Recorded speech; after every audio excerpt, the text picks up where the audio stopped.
Hi guys, this is Anna from Sydney Visa. In our previous videos, we discussed all types of employer-sponsored visas, eligibility criteria for applicants and sponsors, and today we would like to answer frequently asked questions related to visas 482, 494 and 186. Question number 1 is, what is the difference between employer-sponsored visas and general skilled migration visas? The difference between these visa categories lies mainly in how your eligibility is determined. When it comes to general skilled migration visas, you usually have to take a point test and score above a certain threshold to be eligible to apply for a work visa. There is no point test for employer-sponsored visas. Instead, you have to be nominated by an Australian employer to work in your occupation. There is a similarity between these visa categories too. You must have the skills and experience necessary to perform general tasks of your occupation. The second question is, can a visa holder change their employer on 482 or 494 visa? Yes, you can change your employer on 482 or 494 visa as long as the new employer is willing to sponsor you and lodge a nomination for you. You are not allowed to start working for this new employer until the new nomination has been approved. Question number 3 is, can I get Medicare on 482 visa? Unfortunately, the answer is no. You will not receive access to Australian Medicare on 482 visas. Moreover, all applicants included in a visa application must have health cover for the whole of your intended period of stay if you are granted this visa. The next question is, can a 482 visa be extended? Unfortunately, it can't be extended, but you could apply for a new 482 visa when your current visa is about to expire. May I extend my stay with the 494 visa is the next question, and the answer is you can't stay in Australia longer by extending this visa. If eligible, you have an option to apply for permanent residence after 3 years from the time of your visa is granted. The next question is, what if my existing visa expires before I get a decision? When an applicant is on substantive visa, makes a visa application while in Australia, they are generally granted bridging visa A automatically.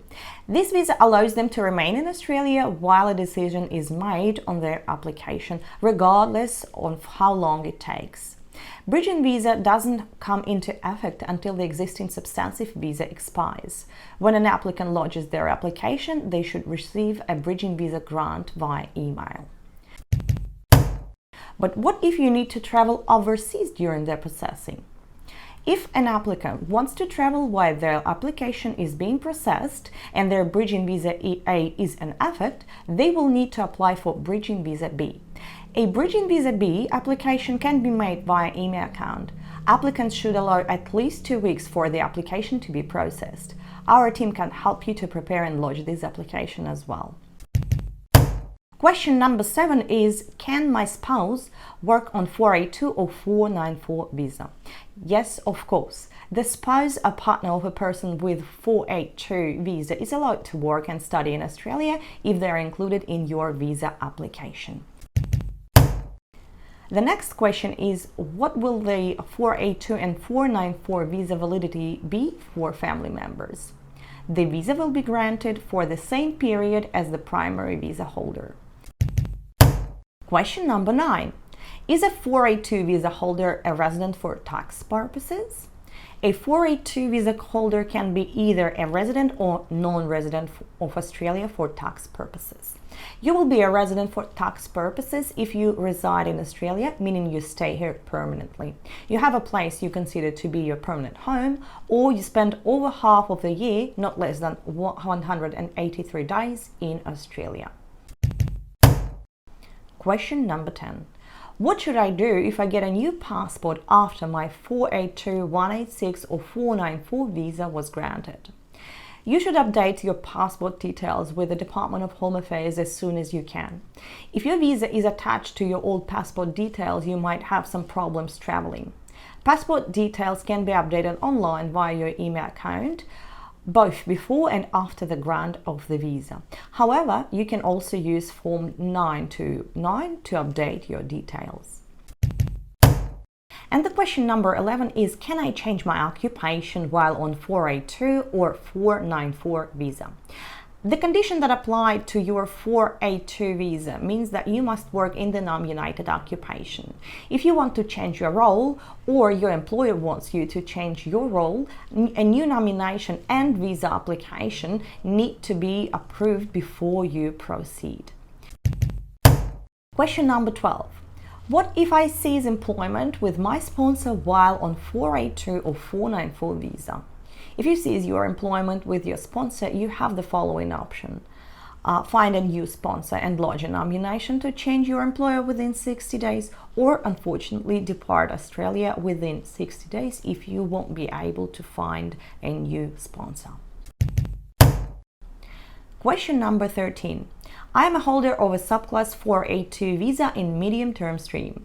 I have been working for the company that has been recently sold. When can I apply for a permanent visa? If a new ABN is established due, for example, to the sale of the sponsoring business, the new company will need to be approved as a standard business sponsor under the new ABN. Then a new 482 nomination will need to be lodged, linking your visa to the new nomination under that new ABN. Once it's approved, you can start working for the new business ABN. You will need to work on a subclass 482 visa for 3 years in total, which can include working for your initial sponsor whose business has been recently sold and excluding any unpaid leave you may have taken for either sponsor before you can apply for a permanent visa. Your occupation, however, has to be on the medium and long-term strategic list, being MLTSSL.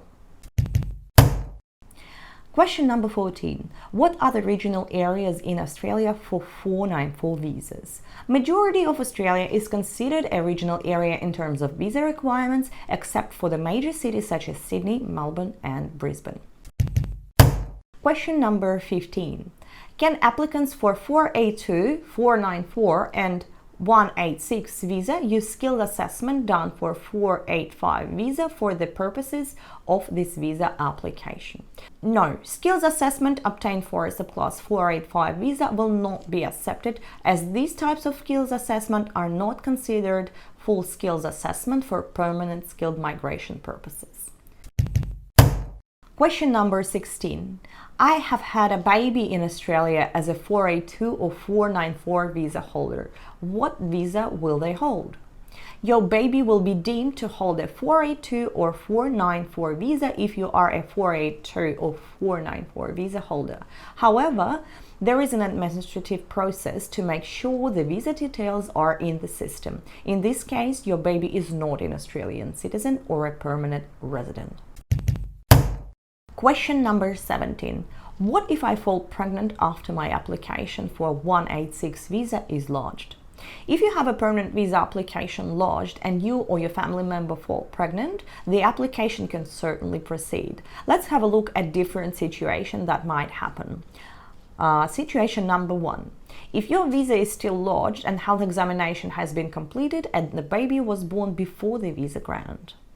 When your baby is born, you need to contact the Department of Home Affairs to include the baby in your visa application. You will need to provide passport details, a birth certificate, a letter from baby's GP for the visa to be granted.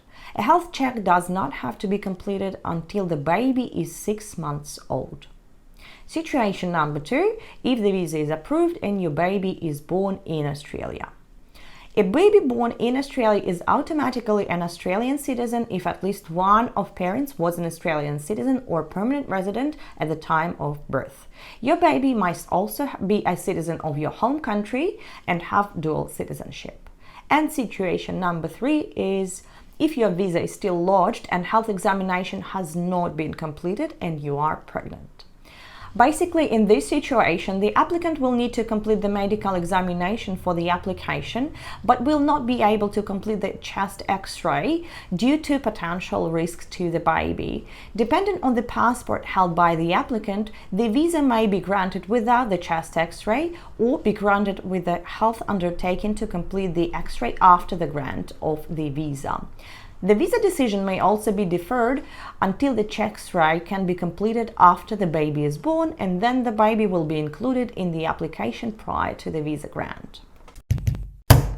These are all frequently asked questions for today, and you are more than welcome to ask your questions related to employer-sponsored visas in comments. Once we have at least 15 to 20 questions, we will make a new video for you, so please do not hesitate, ask them. Please let us know if you like question and answers videos, and we will make more.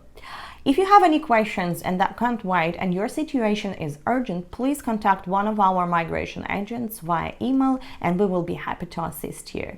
I hope this video was helpful, and if you like it, please subscribe to our channel. See you soon, guys. Bye.